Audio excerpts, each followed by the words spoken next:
Greetings. This is positivologist Lynette Turner.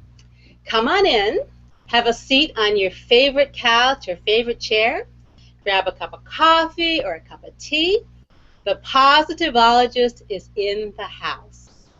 As a positivologist, I work with individuals and groups of people to help you chart the most productive, proactive, and positive life possible. I am a positivity life coach, a certified dream teacher with the Robert Moss School of Active Dreaming, a certified Angel Speak facilitator, a Reiki practitioner, sound healer, and an ordained interfaith minister. So I am here to serve you in any variety of ways. So I'm excited that you're here with me today, and we're going to be talking about, like we do every week, things that we can do to really live a life that makes us happy and keeps us positive. We all have challenges, we all have problems. They can't be avoided. That's part of living our life. But we can decide each and every day when we get up what kind of an attitude we're going to have to deal with those challenges. Are we going to jump into a dark hole and stay there? Or are we going to see the light at the end of the tunnel? And I always choose to see the light. And we can all see the light. You know, the darkness won't be here forever. That glimmer turns into a bigger glow, and we can walk towards it so that it helps us live a life that is more fulfilling. So this is a show that focuses on the power of living our lives from that perspective. And I have each week that we're on the air, I have different amazing and exciting guests who have an array of skills and talents that they share with us, and in doing so help us learn skills that are going to help us live a happier and more positive and productive life.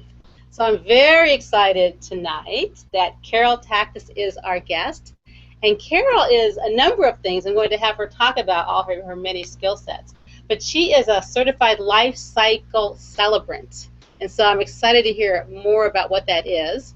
And she also has a great deal of expertise in terms of celebrations and rituals that we can incorporate into our lives to make our life, our existence, a richer one. And so we're going to talk a lot about that too. So Carol's also a dear friend, so I'm delighted to have her on for that reason as well. And with no further ado, I'm going to welcome Carol to the show. Hi, Carol.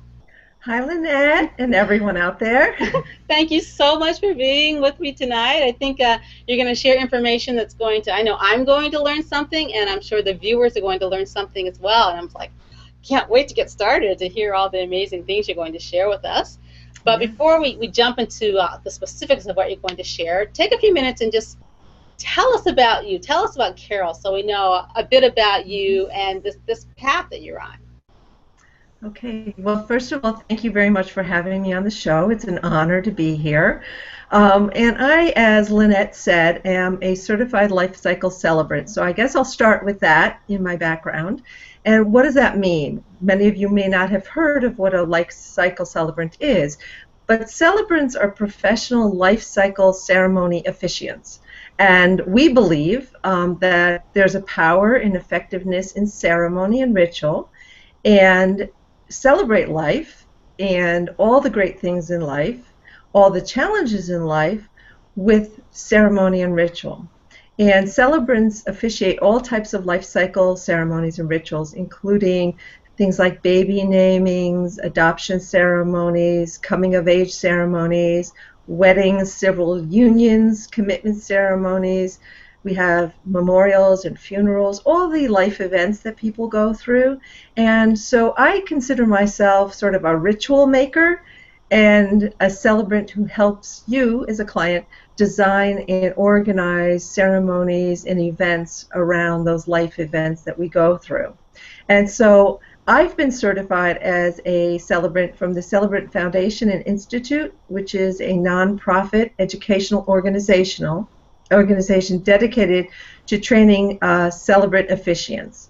And it's a little bit different than some of the other organizations that train celebrants because we look to meet the needs of the individual. We have a code of ethics that we work by, and each ceremony is really personal. It reflects who is being honored in the ceremony, and it's very individual. So it could be an individual, a couple, a family, and we really work very hard at making it an individual experience for our clients.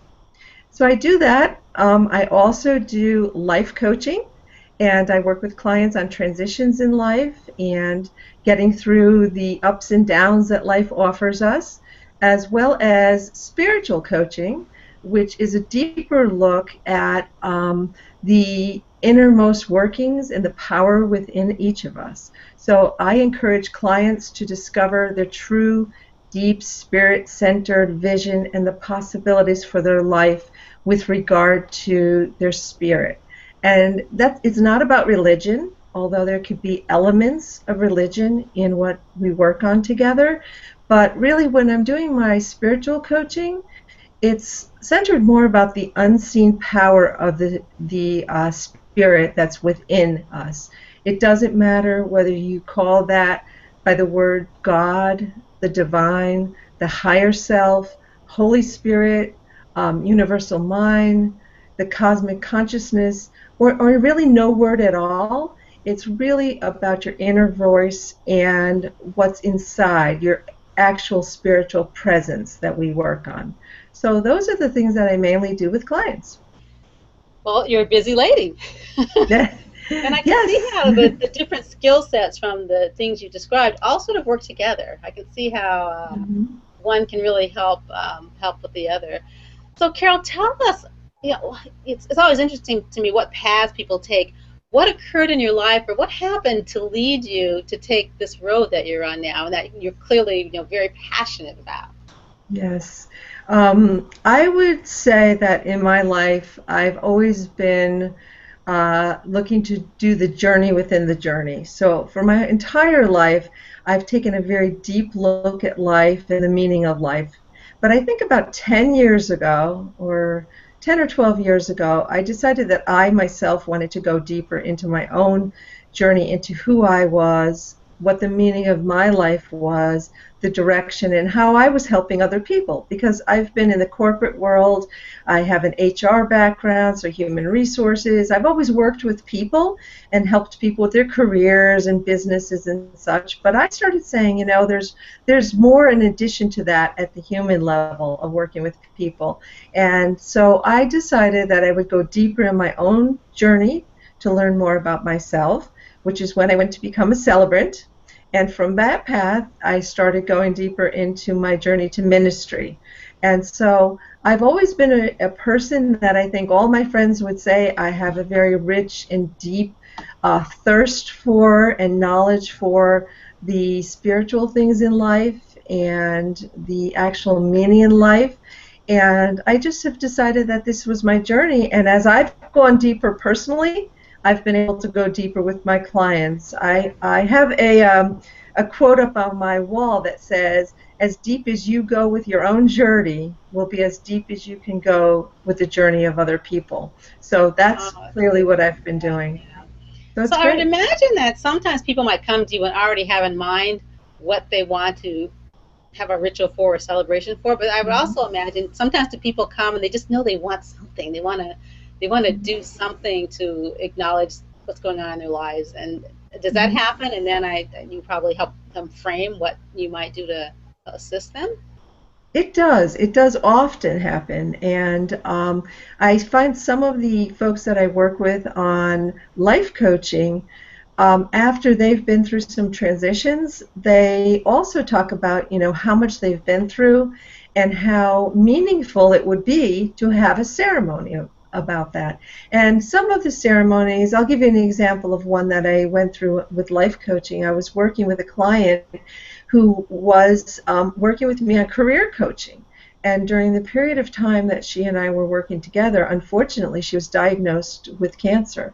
And so her life took a dramatic turn. I mean, we were talking about her career, and all of a sudden, although she had to maintain her career, she also had to deal with this significant and very difficult transition in her life. So I worked with her very deeply on getting through that experience, helping her understand how important it was to have a support system. And throughout her treatments And I'm happy to say she's in remission and healthier now. But throughout her treatments, she had a group of friends, a group of 6 women who really came together and helped her. So after she had gone through treatments, she decided she wanted to have a ceremony with them where she could thank them. And we had a ceremony, and it was on a beautiful spring day outdoors at a park. And we had chairs around, and she brought roses for each of them in a color that signified what their relationship meant. And she actually had a poem for each of them that she wrote. And it was a way for her to really acknowledge their support during that period of time. But sometimes people don't think in terms of doing that because we go through life and it's just very fast-paced and we're just living life and getting through many things that we get through. But it's often important to stop and look at doing rituals and ceremonies. And I could tell you a little bit about what rituals are made up of, if you like to hear. Yeah, that would be great. I would love that. First, I was going to say that the example you shared just shows how unique and different these rituals or ceremonies can be. Because in my mind, until the last couple of years, when I thought of ceremonies or rituals, I thought of, weddings or baby blessings or memorial services. I wasn't thinking out of the box. And I've learned so much about thinking out of the box, and that there's nothing that we can't acknowledge or honor with a ritual or ceremony. And I think it might be helpful if you were able to explain to the viewers the difference between a celebration and a ritual, because I think there might be some confusion. Absolutely, because the terms are used interchangeably, and rituals are a rite or a ceremony. So rituals include a rite of passage. You may have heard that term, which means that you're moving from one way of being into another way of being. And ceremonies are based on rituals. So all the elements fit together, and actually the word ritual itself comes from an Indo-European word, and the root means to fit together. So ritual itself means to fit together. And there are 3 or different phases of rituals. There's those rituals that we do every day, like I get up and I have a cup of coffee and I take a shower. That's sort of a ritual. And if you do it mindfully, it can be a very meaningful way to start your day. If you just do it rushing, then it's a habit. It's not as much a ritual. But there are many ways. Like just taking a shower could be that. Now that you say it, absolutely. You run in and out, but if you stay in that shower and take a moment, I always like to take some deep breaths, feel, and because I don't like to be cold, so I love the warmth of the water and just appreciate the warmth of the water. And yeah, you can sort of just get centered and peaceful. But if you just jump in and out, you miss the opportunity. Yeah. Exactly. Then it's a habit. It's something you're just doing, going through, and you're not thinking about. But yes, that could be a ritual. A cup of tea in the morning can be a ritual. And it's a way to transition from the hours of sleep to your waking hours. And if you do that mindfully, because mindfulness is very important in rituals, and you actually set an intention for that shower and say when you take your shower in the morning, you're going to cleanse all of the evening dreams, and you're going to freshen yourself up for the day and prepare yourself. That's a ritual as well. And then there's the traditional rituals that you speak of, or the ceremonies, and those are the weddings, the baby blessings, the memorial services. Those are the things that, as a society, we all say, families and people get together in community to do that. And so those are more traditional rituals. And then there are the rituals that I almost call improvisational rituals, which is exactly what I did with this particular woman. She wasn't intending in her life to have this illness, and we just improved what would make sense for her to be able to transition from being in treatment to now being in remission, and thanking her friends and actually making the transition.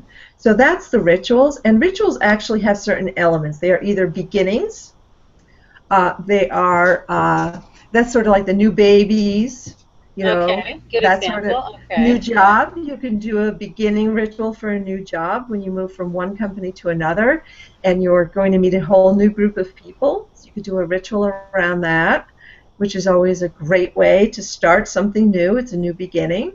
Is there any, what might that look like? So I got this new job. I'm really excited.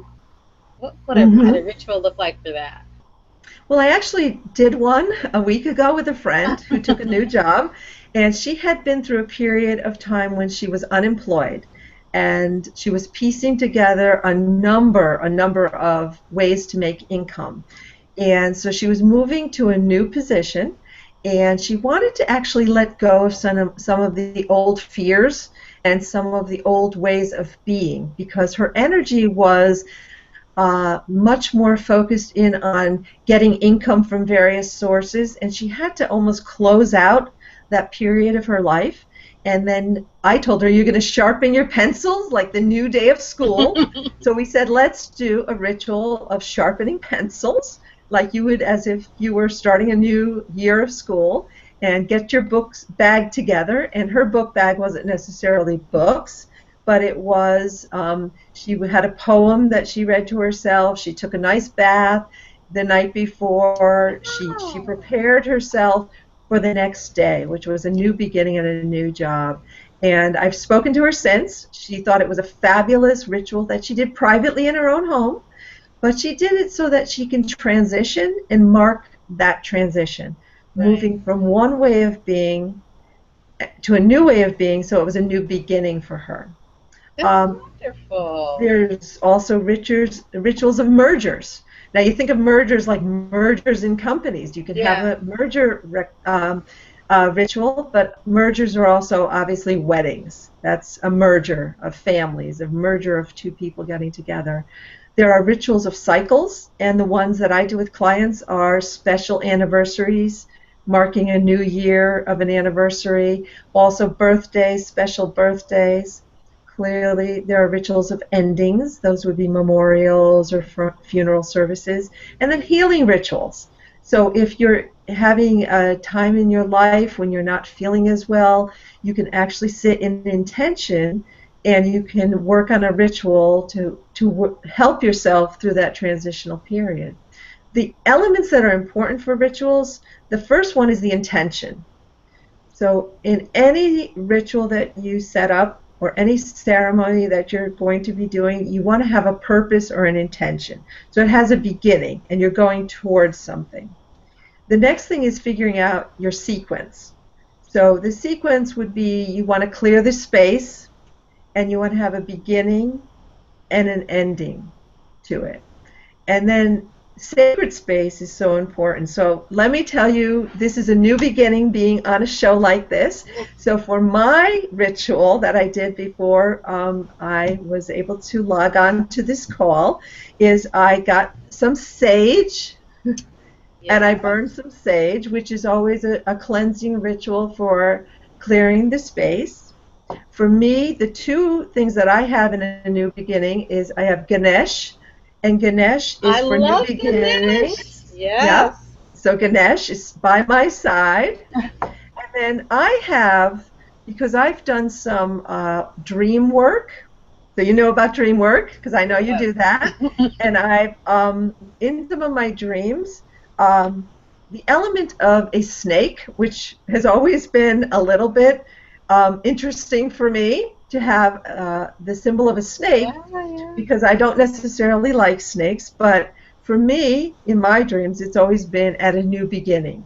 When I'm ready to shed something old, I'll bring in the snake as my symbol by my side to say, okay, that's the old time, and now I'm moving into something new. So those are the elements that I've used. So that's what I bring into my rituals for new beginnings. But it's really the sacred space that you want to set aside for ritual or ceremony is to really say, this is something outside of the ordinary life, you know, outside of what we ordinarily go through each day. So you want to set aside a sacred place and a sacred time.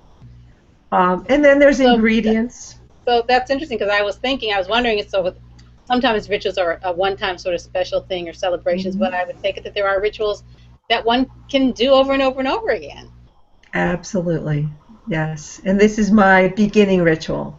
Yeah. So this is what I do when I begin something. Well, I hadn't thought of this as a ritual, but I guess like each week before I do the show, I come into the sacred space of where I'm doing the show, and I, get used to the energy in the space. I do a meditation, inviting light and love to Mhm. be present with myself and the guest, and that what we learn and share between us helps those who are going to be watching it. And I do that every time. So I think that must be my little ritual I do in preparation for sharing these messages It with those out there is. watching. Oh, Right, right.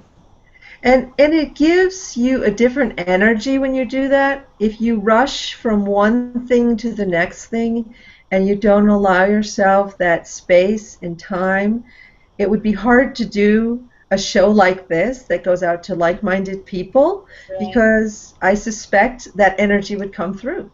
And right. so you need to clear your space and clear the energy so you can let that in. And that really goes to that spiritual coaching as well. When you're doing spiritual coaching, you tend to clear the space and allow the spirit to enter.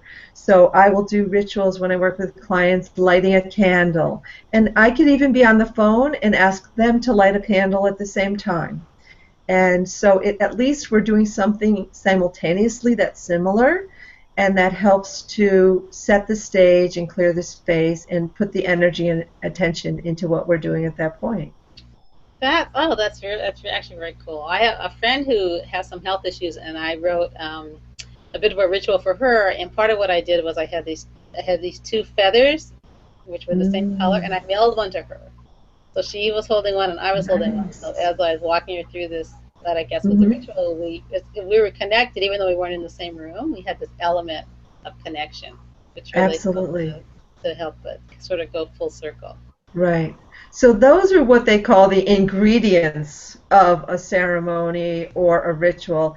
It's things like candles, feathers, music and sound is very important to ritual, whether it be drumming, because you could do drumming, crystal bowls, Tibetan singing bowls. All those things bring in the senses. So it could be music or sound, scents like my sage that I burned, or incense that you Hmm. would burn, or during our ceremony, this woman who was healing and was in remission loved the scent of roses. And that's why she selected roses for her friends, because when she was going through treatment, if she had someone send her roses, it was one of the smells she could still smell. Right. So she felt that that was very significant. But I mean, we know ceremonies are with food. They're with other objects that mean something to us, Mhm. and whatever the symbol is, it has to have a personal meaning for us, Right. and a richness to it, that it symbolizes something for us. So I'm going to follow up on that question. I have a question about that. But before we do, I want you to just tell people how they can reach you. We'll do this again at the end of the show, but I want to make sure that if people want to reach out to you and work with you as a coach or to help create a ritual or ceremony, that they know how to do it. So how can they find you? Excellent, excellent. Thank you, Lynette. Actually, my website is yourlifecelebrated.com. And they can also reach me by the phone number that's on there, or sending me an email on the website. So it's yourlifecelebrated.com. Great. Wonderful. Thank Thank you. you. Thank you. So let's say someone contacts you and they have an idea for a celebration or a ritual. What is your process in putting this together? Do you sit with the person and you collectively figure that out? Sometimes do people say, "I just trust you, just come back with something amazing"? What is that process like? Actually, it is very unique for each person.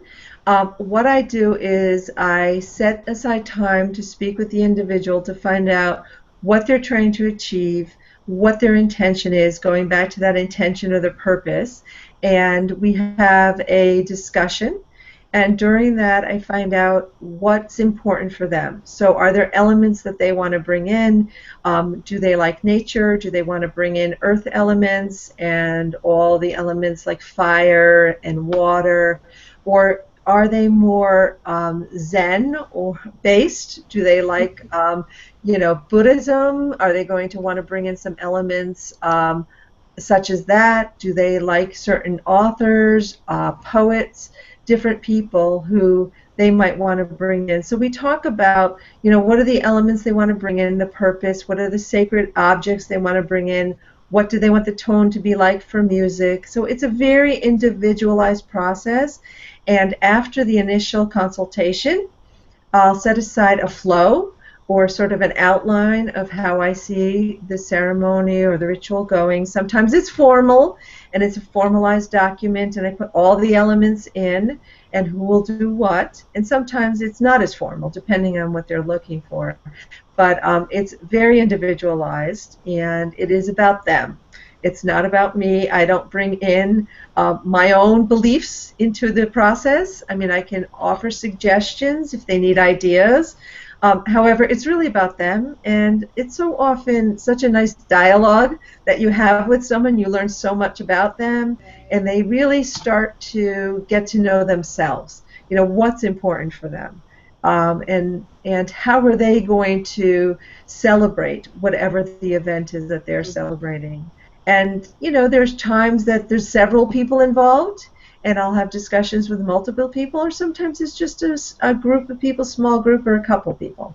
Right. So it really depends. Runs the whole gamut. It runs the whole gamut, and what's really important is that it's about them, and the process is important. Now, of course, if they want someone who's perhaps bilingual to do part of the service in Spanish, I only speak English, so I would refer them to someone else. So we also talk about that. And I don't limit the ability. I'll bring in other people that might do some different things as well. Several times I've brought in people who are music healers or sound healers, or they do crystal bowls, and they'll come to the ceremony and do different pieces. So I can sometimes also act as the person who can bring the team together. And they may not necessarily know even what's possible on the team until we have a conversation. So it's not always just me there with them doing it. Right. It could be other people involved. Well, I think by people listening, they're just getting this understanding of just how vast and wide that there's nothing's really kind of off limits. I had an occasion to do a house blessing for someone, and they didn't have children, but they really love their dogs, and so they wanted their dogs to be sort of a part of the ceremony. And I thought, absolutely, why not? They're a huge part of the family, so perfect. So Carol, would you like to maybe share or talk to us about examples of celebration or ritual? Sure, absolutely. So one of the things that I've done is, other than the healing ceremony that I did a special anniversary. So a couple was reaffirming their vows, and they wanted to have an anniversary, but they wanted it really with just their children and their grandchildren. So I worked on that with them, and they decided that they wanted to have it at the beach, and they wanted to say their vows over. And they actually went back in time and tried to remember what the vows were as close as they could, because they had been married 25 years and they couldn't remember all of them. But they wanted to bring in all those elements, and they wanted to have their children and their grandchildren part of the ceremony. So it was on the beach, and it was really special because we had the opportunity to have a harp player there, which was really special. Have on the beach. And then, you know what? At the end of the ceremony, they decided they would all just jump into the water together, and it was really, it was such a precious thing because they were all dressed up. But it just moved them to really move into the water. They were very much ocean people, so that's what they wanted to do. I would think too that just the memories that one can have, that after going through the ritual, the ceremony, you could bring yourself back to that place of just remembering that, right? So a couple of years ago, Carol and I were in seminary school together, and we talked and learned about rituals. Also when I was taking classes. And so not this last year, but the year before that, I got together with my family because I was just really starting to get really excited about this whole opportunity with rituals and ceremonies. And so my mom and my dad and my sister and her husband were coming down from Alaska, where I'm from. I was coming from Connecticut, and I have a brother who lives in Arizona. And I have a brother in California as well. So all but one of us were together in one place. And I contacted my siblings and said, wouldn't it be cool if we did some kind of a celebration of mom and dad? They wouldn't expect it. It doesn't have to be, time consuming, and we don't have to get stressed out about it. But we're all going to be in one place, and we live all over the country, and it doesn't happen that much. And we're very lucky. We just adore and love our parents. Like, so we're going to do. So I said, when you think of mom and dad, think of a song. Is there a song that when you hear the song, you think of them? Is there a fruit that when you eat this fruit for whatever, it's a sweet strawberry because mom is really sweet? Is there a certain car that you think of when you think of my mom and dad? So we put them in the living room on the couch, and we put a crown on their heads and a tiara, and gave my mom a little magic wand, and they're like, what is going on? And then one by one, each of us kids just went around, and some picked music, some picked a car, all these different things that and it was just hilarious and moving. So at one point you're like just so touched by it, and at other points you're like just cracking up because it's so funny. And it was great. And then we took like a group photo with those crowns on their head. And so we'll always have this memory of this celebration that we did just because we wanted to honor our parents and let them know how much we think of them.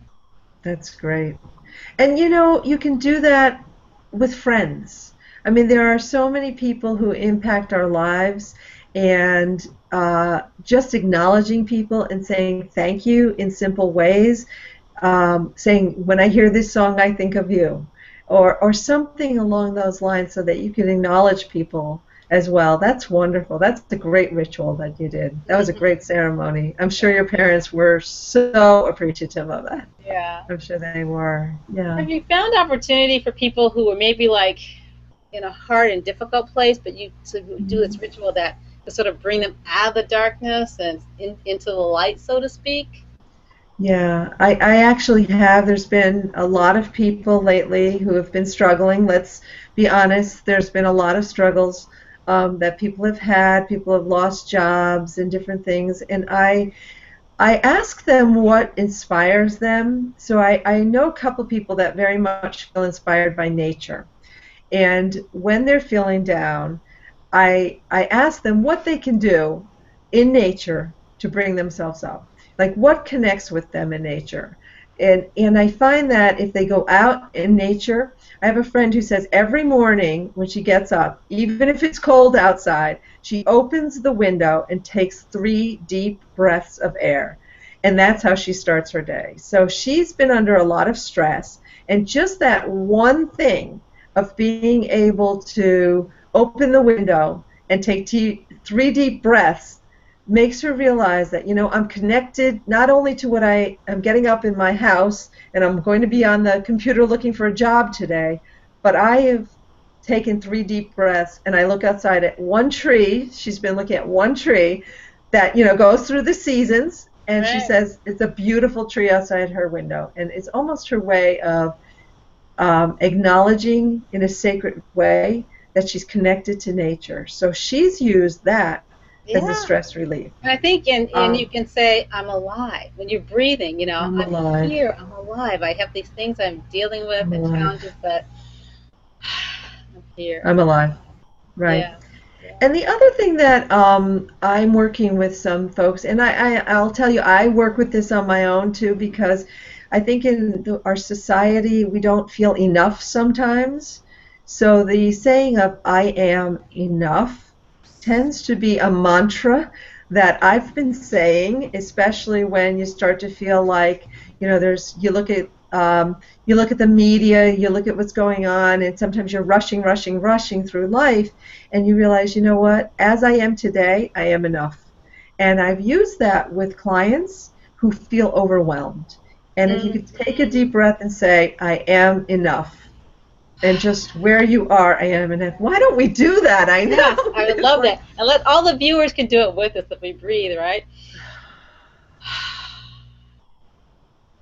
I am enough. I am enough. I am enough. And we are. And we are. We are whole the way we are. Yeah. We don't always feel that way when we're under stress, but that's the time we need it even most, to remind ourselves. And as I journey through my journey to ministry, I learned that the the Sabbath and the true meaning of taking the Sabbath. I mean, if we remember back in time when there were those blue laws and things were closed on a Sunday, and that was truly a time not to be, on TV, looking at Not to catch TV. up on all your errands and all your. That's exactly. So I'm going to suggest to the viewers, because I'm working on this myself and I have clients that are working on it, to actually go back and look at what does the Sabbath mean. And it means to take, whether it's an hour without technology and go out in nature, or a day, if you could do that. It's great if it's a day, but it doesn't have to be every week. But if you say, you know what, my intention this week is for a half a day to disconnect from watching TV, watching the news, which can be a downer, being on the computer, text messaging, and really decide, because I'm very much, I enjoy being out in nature. So spend a day walking the beach. Go out and just be outside. Call a friend and just talk, and not have an agenda, like, oh, I got to get off the phone in 10 minutes because I'm going on to the next thing. Well, you know what, Carol, and not to multitask, right? I mean, I would think when you're doing a ritual and you're doing a celebration, you are very present. You are right there in the moment. And I mean, I'm like the queen of multitasking. And I know it's like, you think you're getting more done, and you're getting some done or stuff done, but when you're just right there, and I would think that would be one of the sort of precious gems, these celebrations and rituals, you are very grounded, present in the moment. Absolutely. So a ritual that could be done if you are working a job before you go home is you can have a ritual that you do in your garage. As you put your car in the garage or you shut off your car, you can have a ritual that you do. Whether it's my garage, I have a picture on the wall before I enter. It's a picture of a globe, and underneath it says my spot in the world. And I just look at that picture before I enter my house, and I take a couple deep breaths and say, I'm now going into, a space where I'm going to be present in my home, as opposed to, it's a transition. Again, it's all those transitions. Yeah. But I think it's all connected to the mindfulness and realizing that, life is very precious. There's so much for us to be grateful for.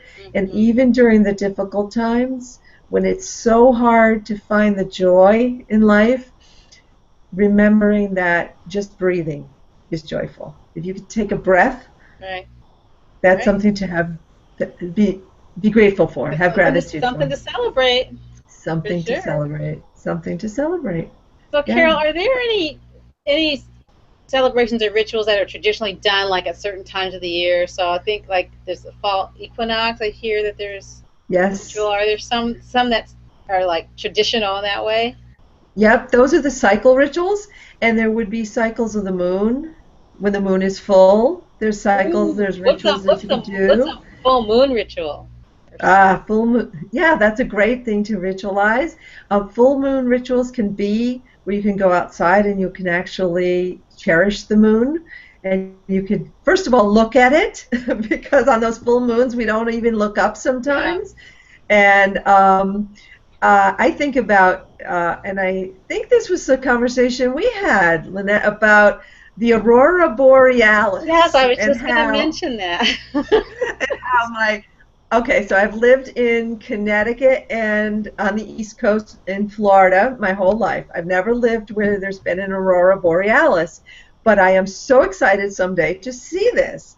And so whenever I hear there's a possibility of a sighting, I'll take my car and go to a place in town, and I'll stay there for a while to see if I can see an aurora borealis. And it's funny because when we talked and you grew up in Alaska, you used to have them all the time. It's so funny because I think now I'm saying this, I'm calling this a ritual now, even though I wouldn't have thought of it until really giving it some focus. But I didn't see them so much in Anchorage because there's, it's a bigger city and there's buildings and lights. But in Juneau, where I lived for 13 years, there's really nothing. I mean, I love you, Juneau. I don't mean that in a bad way. But, it's an island in Southeast Alaska. There's no road. You go by boat or air to get on or off.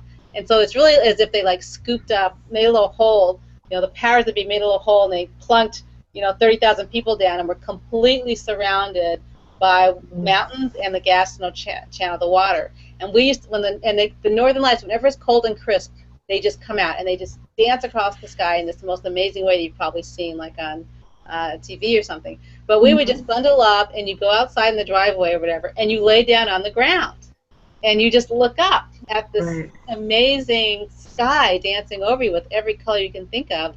And I used to live where you could just walk down some steps and be right on the beach to do it. And so on a regular basis we would do that. I never thought of it as a ritual, but it kind of was.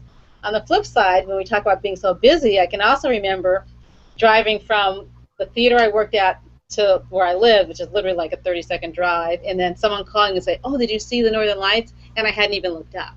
So, it's a reminder to be in the moment and appreciate what, but yeah, we got to get you, well, you went to Alaska. We got to get you back up to Alaska at a time when you can see the Northern Lights in the winter time, but it definitely would be a ritual. Yeah. So I think that what we're both saying is there's so much around us that we don't always look at. So for us in the Northeast in the wintertime, it's cold, but there's full moons. Go outside, open your window, take some deep breaths in the morning. The other thing that I've personally been doing on my drive to work is I notice one tree every morning, and I watch the seasons and that tree. And I'm watching that tree change seasons, and it's become my tree. And every morning I almost say good morning to the tree. I know it sounds a little crazy. I'm not a tree hunter. It's something that part of ritual is the importance is, shall I say, stability almost. Rituals give us somewhat stability and some security. So there's a meaning and a connection. When I see that tree in the morning, I know the world is good because that tree is still there. Whether it's summer and it's really hot out, whether it's winter and it's really freezing cold, that tree is still standing there. For me to look at that tree and say, the world is good. Even though lots of things are happening, I could be going to a stressful day, coming back from a stressful day, still there's things around us that if we notice them, we can really calm down and realize that we can make a ritual around it. So some of the other seasonal things, the cycles that we go through, the vernal equinox, all the solstices, and you could do research on that if you're interested in that, and the internet, and find different ceremonies to do.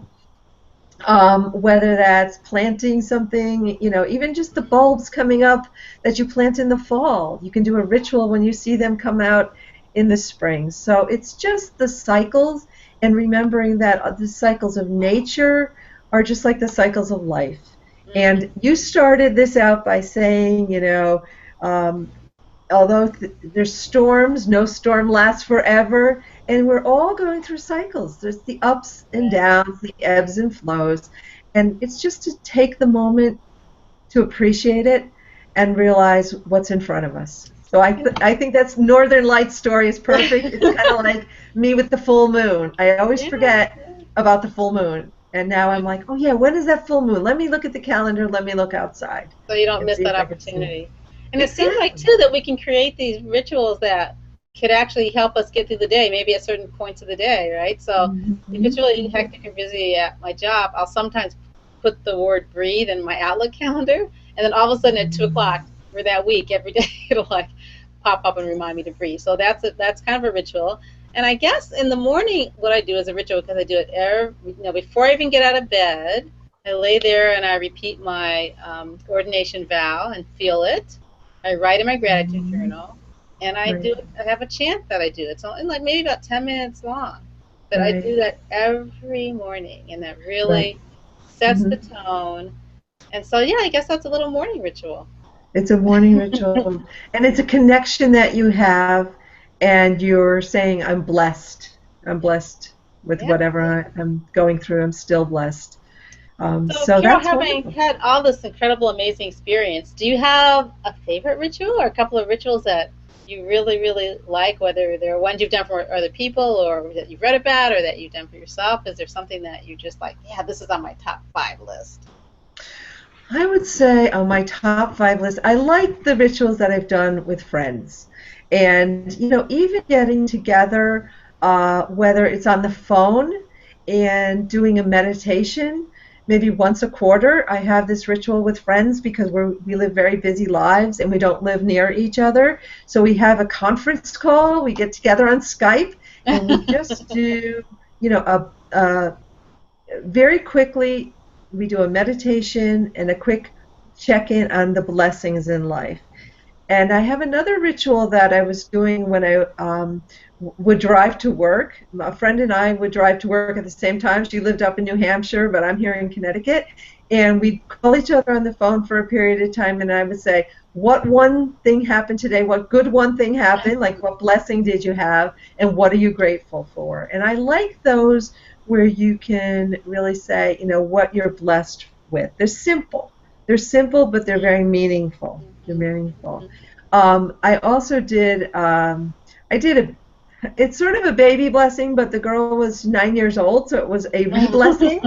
And I did that with a friend and her daughter because they had, her husband and her had gotten a divorce, and they were moving into a new home together, and she wanted her daughter to actually be blessed again with her name and to tell her the true meaning of her name, which was her grandmother's name that she never got to meet, but that's how she got the name. So we actually had a small ceremony because she was going through such a tough time with the divorce of her parents that her mother decided that she wanted to do something special to tell her why she was given her name. So we got her godparents together, myself, we did the ceremony with the mother and her daughter, and it was really such a blessing. It was a couple of hours on a Sunday afternoon, but it's so nice when you make a connection and there's real deep meaning into what you're doing. You were talking about the candle being lit. It made me think of there's a ritual that we do up on Gore Mountain where I go with the Dreamers, with the Robert Moss School of Active Dreaming a couple times a year. We're honored to go up there for a weekend, and we always do this sort of fire ceremony where there's fire, and we create something, or we can write on a piece of paper, and we're getting rid of what's holding us back. You might just write fear on the piece of paper. There might be, if someone has a relationship that's no longer serving them, they might put a picture in there or something. But just really freeing ourselves through this ritual of heat and fire, of something that's no longer serving us, to make room for what else might come. So it's just very powerful. I think the wind and the water is the family that jumped in the water, or the energy of the fire.